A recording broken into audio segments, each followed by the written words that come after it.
Bonjour à tous. Alors, je vous accueille dans le cadre de mon sommet de l'éveil et j'invite aujourd'hui Ivan Stevik. Bonjour à tous, bonjour Sandrine.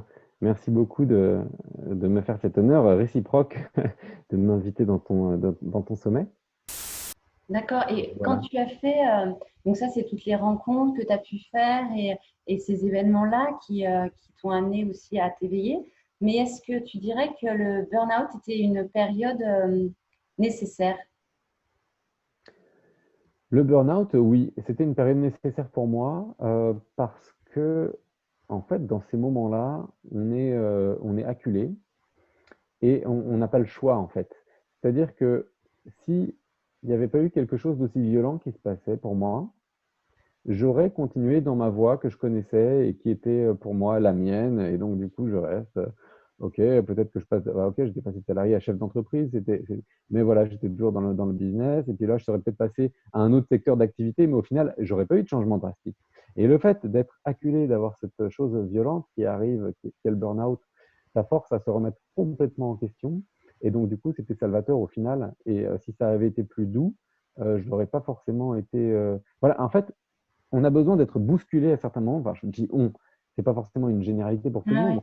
mais le fait d'être bousculé comme ça, bah, ça permet de. On peut passer d'un extrême à l'autre, entre guillemets, mais ça permet vraiment de changer de paradigme, de se reposer complètement les questions de base et de remettre en cause ses fondements, ses propres fondements, en fait, ses propres fondations.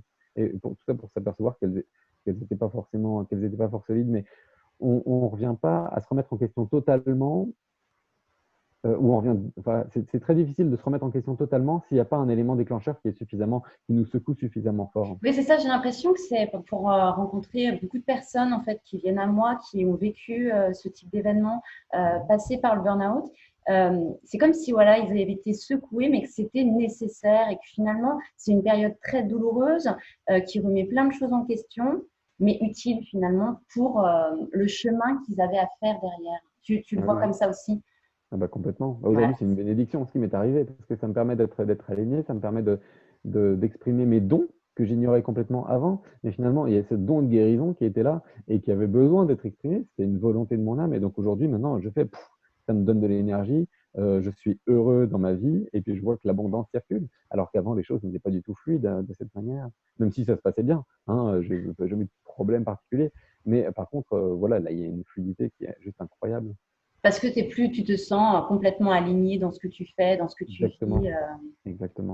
Et en fait, la deuxième partie de la réponse, c'est il faut savoir lâcher, en fait. Il y a des choses, il faut savoir lâcher ses peurs, lâcher ses doutes, parce qu'en fait, c'est un petit peu comme l'image de cette main qui est dans un bocal où on veut prendre les pièces, où on veut prendre des acquis. Donc, on met la main, on serre le poing pour prendre ce qu'il y a, et on n'arrive plus à ressortir parce que le poing est serré.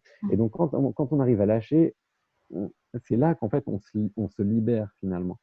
Et arriver à se lâcher et à aborder la vie en confiance parce qu'on est dans son alignement, parce qu'on apporte aux autres ce qu'on doit faire. Et on est là à sa place. Alors, ça nécessite, enfin, voilà, on n'est pas tous à sa place. Hein, si on n'est pas à sa place et qu'on lâche tout, bon, bah là, il n'y aura pas forcément des choses, on va peut-être rien à voir. Mais par contre, quand on est dans son alignement, à sa place, euh, et voilà, et qu'on rayonne, qu'on apporte aux autres, qu'on exprime ses dons ou quoi que ce soit, il n'y a aucune raison. Enfin, là, en fait, on a tout à gagner en fait, à juste à s'abandonner et à rester pleinement en confiance.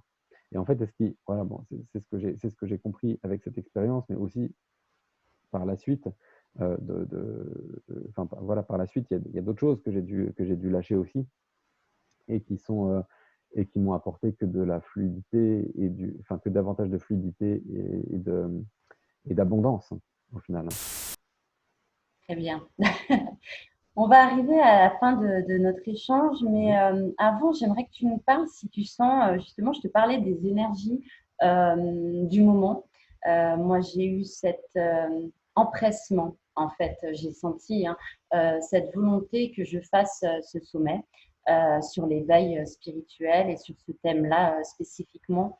Et je sens, et plusieurs personnes autour de moi le sentent, il y a vraiment quelque chose de très fort, de très pressant sur allez-y, quoi, alignez-vous.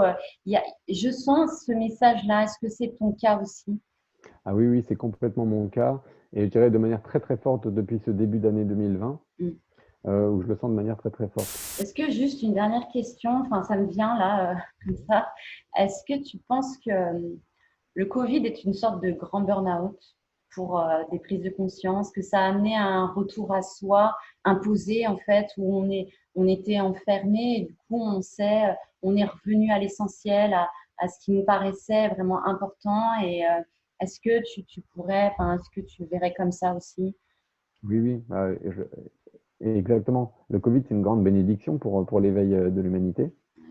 C'est comme tu dis, un retour forcé aux choses, un retour forcé à soi, un retour imposé, en fait, et où même des personnes qui ont repris leur activité professionnelle, là, avec le déconfinement, ça a quand même fait des changements en eux, même si c'est pas perceptible aujourd'hui. Mais ah oui, oui, c'est sûr que c'est une bénédiction. Puis au niveau mondial, en fait, il y a Ouais. je crois que le chiffre, c'était 4 milliards de personnes confinées.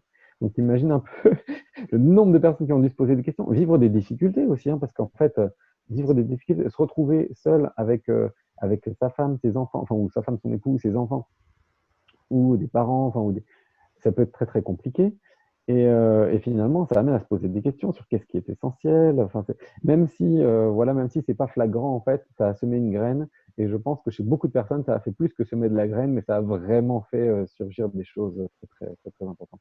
Et donc, en fait, ouais, c'est vraiment une bénédiction, Ouais, ce je le vois Covid. aussi comme ça et je C'est un ressens. catalyseur, en fait, un catalyseur pour une prise de conscience collective plus Collective, rapide. hein. Ouais, c'est ça.